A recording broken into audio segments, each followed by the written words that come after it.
Welcome back to I Can Do That. In this second episode of our I Can Do That bench build, we're going to be building the top of the bench. The top. We are going to have another torsion box. And so it is going to be very strong, very stiff, and very flat. And so the way we're going to do that is we're going to have edges that are 2x4, and we're going to wrap it for the plywood to be accepted into the top and into the bottom. And then we're going to rip some of this other material so that we can make the internal stringers.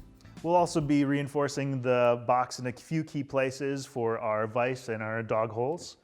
And then we're topping it off with a piece of hardboard so we have a nice, flat, uniform surface on the top. That you don't have to worry about hurting. And if you do hurt it, you can just replace it. It's pretty cheap. Yeah. So we're going to get started cutting this stuff up and assembling our top. Let's go. So the first couple of cuts we need to make for our workbench top are for the front and back boards. We're going to be insetting some plywood and some hardboard into the top, so we need to make a couple of rabbets to make sure everything flushes up really nicely. So like Andrew was saying, the bottom is just one piece of 3/4 inch plywood. And so this cut is 3/4 inch tall and 1 inch from this face, which is where we'll reference off the fence on the table saw. On the top, we have a piece of 3/4 inch plywood and a 1/8 inch piece of hardboard. So this is 7/8 on this cut and then 1 inch to here. And then we'll come back and we'll make a second pass to give us this depth here. And that'll be a second cut and we'll show you on the table saw. Let's get started.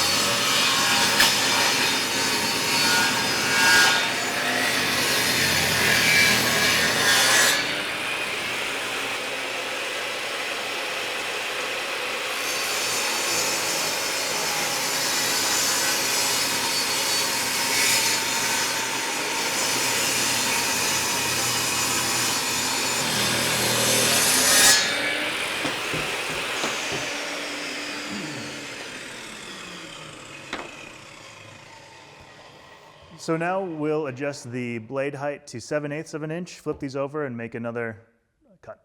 And I think we're just about there. So I'm ready to go. Now we want to make sure we're referencing the same face on the fence, so we got to do a little bit of gymnastics here. Yes, that's right.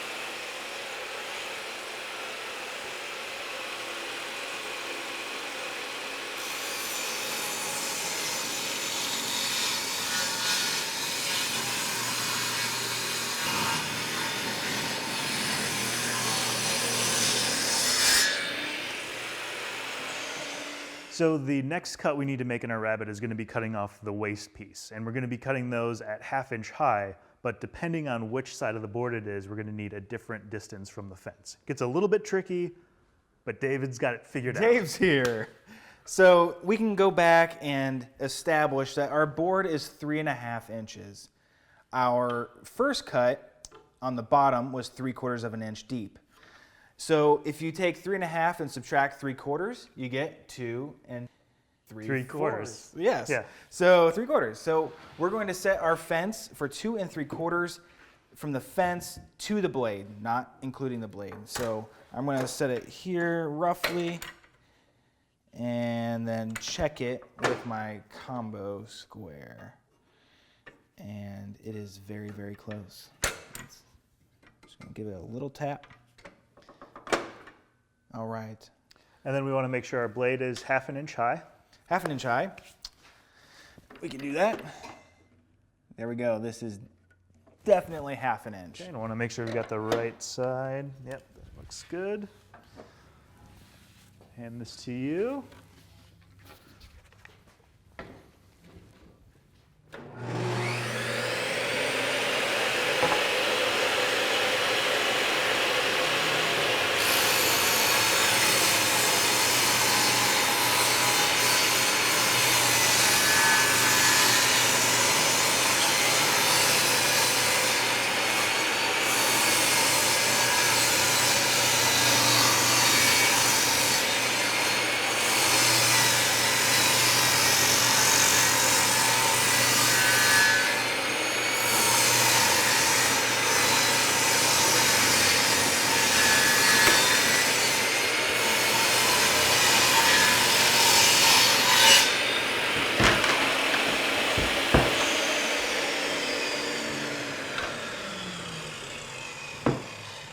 So we look? there, we've got our first rabbet. All right. Do that on the other board, and then we'll set up for our 7/8 inch rabbet.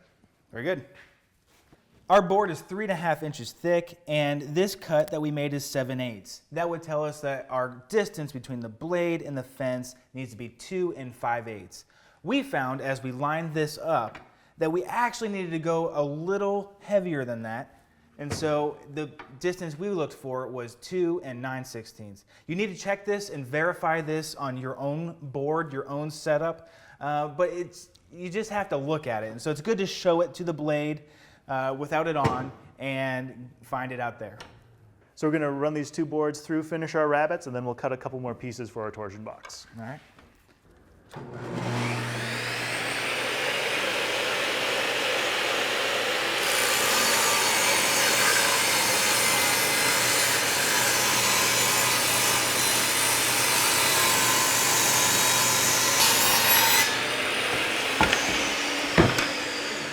All right, so the next pieces we need for our torsion box are the interior pieces, and we didn't plan out how thick these need to be because we needed to cut our rabbets first. Yeah. So we'll measure this interior piece, 1 13/16 inches. So the first thing we're going to do with our first 2x4 here is rip off the rounded edge so we get a nice square surface, and then we'll cut that to width, get them out on the board laid out, and we'll start assembly.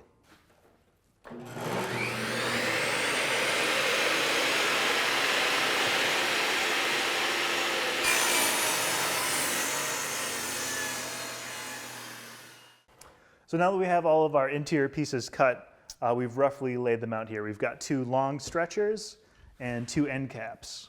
And we also needed a little something for the vise there.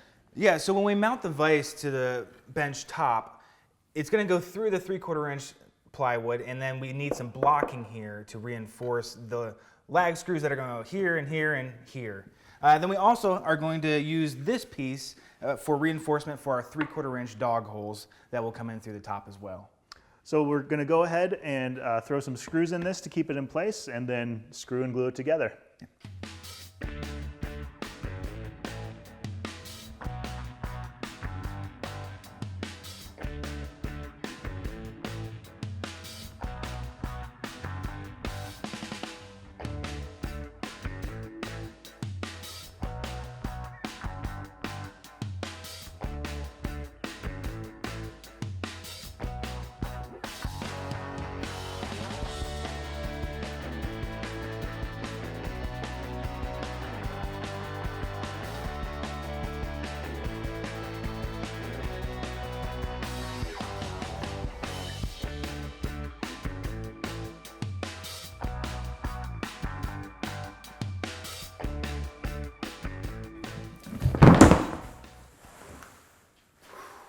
Whoa.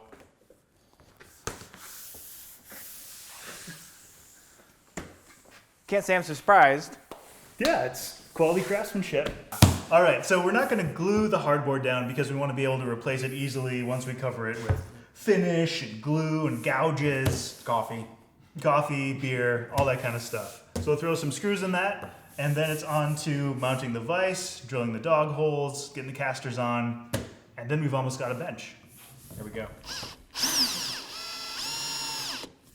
Okay, I've installed 10 screws along the perimeter on this hardboard that are countersunk with this pilot hole countersink bit.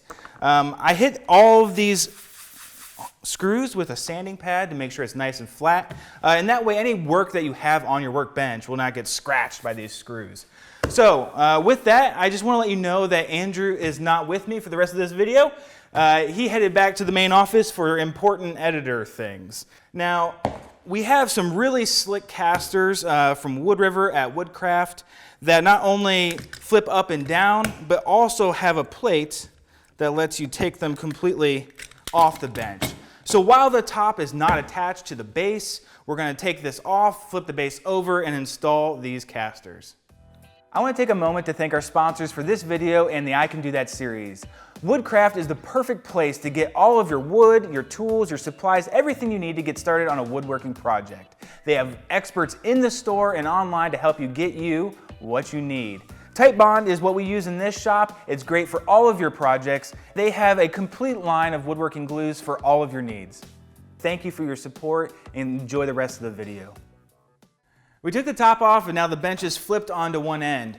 What we're gonna do is mount these casters on the inside of the front leg and on the outside of the back leg. And that will give us the freedom to move along the front face without the caster getting in the way. And on the back, it'll give us a wider stance. And so to mount these, we have to take the wheel off. And I've already gone ahead and marked where the screw holes are going to be. This is a 5.5 inch wide board, so I marked down 2 3/4. The first screw hole is 2 inches up, and the next one is 4 3/4 up. So I'm going to get these mounted up. And they include the screws that you need, conveniently.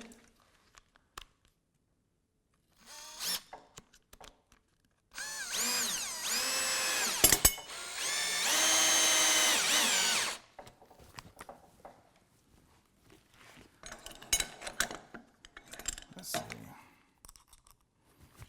This.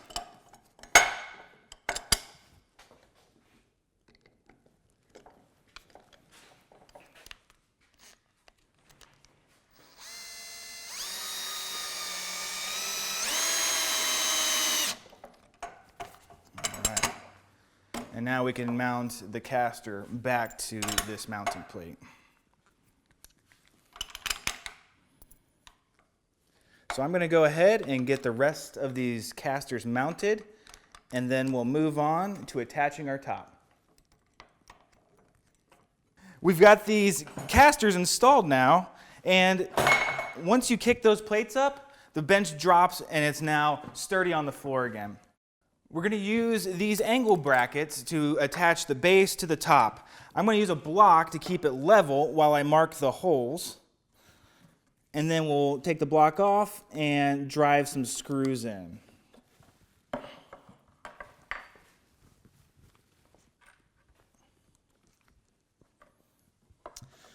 I think this is going to be a little easier than trying to do this with the top on.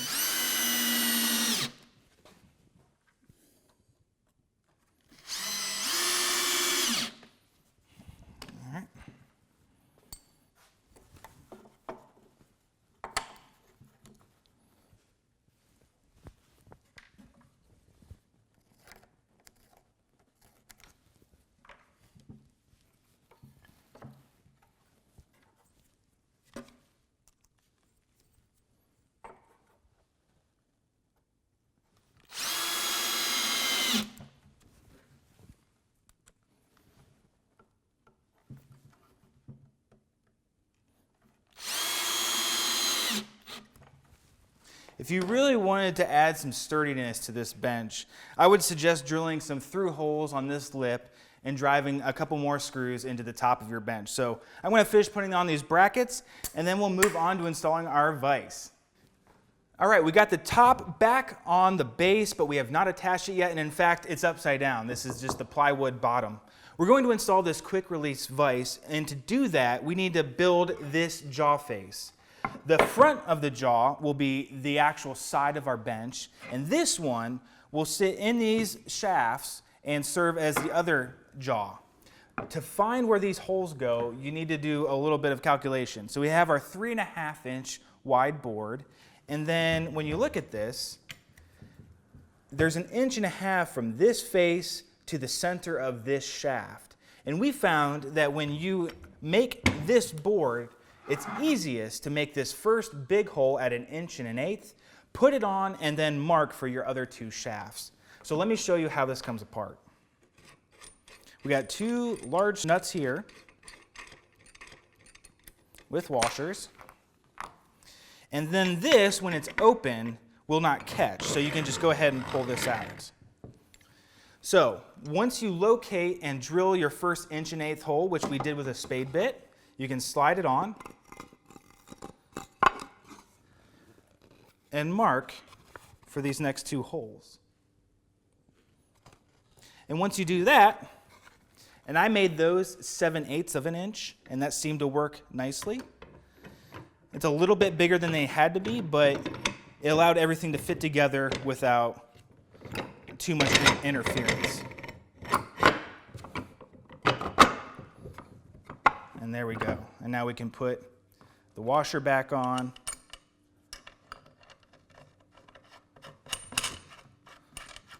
Both sides. And this wooden jaw that we just put on is still going to have a little bit of movement because we need to screw it to this metal part. And so you can start to visualize that this is going to be mounted to here, which is the bottom, and then you can slide the vise in and out, and this is the jaw for the front side. So I'm going to finish installing this, and I'll show you what it looks like. All right, so we've got our vise attached to the top of our workbench. This is a quick release vise, so you give it 2 revolutions and it slides open, and you can also slide it closed. And then you give it a couple revolutions to tighten it up, and you're in good shape. Now, I want to show you that we are not totally tight, that we are not totally flush with the top here. And so I'm going to take a block plane and bring this face to flush. Now I'll give it a couple more strokes and we'll be there. Once the vise is finished, it's time to attach the top. So I'm going to get under here and run some screws into the top. Now we're going to talk dogs. To make our dog holes, we're going to use a 3/4 inch spade bit. Dog holes are for dogs. A bench dog is something that goes in the hole, and it's something that you can put your work up against and work on it that way. There's other kinds of devices that work with dog holes as well, 3/4 inch round ones. This is a Wonder Pup from Veritas, and it lets you clamp from one dog hole to the next. And if you're using something like this, you'd want to account for the distance that it has for travel. In this one, it's about 5 inches. Other utilities for a dog hole, a hold fast. So once we drill this hole, we can pop this in, and this will hold a workpiece down as well. To guide my drilling, and it's fairly important that we are as straight as possible, I'm going to place my combination square here and eyeball it according to the shaft. So I'll make sure these shafts are parallel as I go in. Another thing to keep in mind is that we are striving to hit this runner that goes from length to length on our torsion box. And so ours is 9 1/4 inches in from this side, and so we're going to go in this way.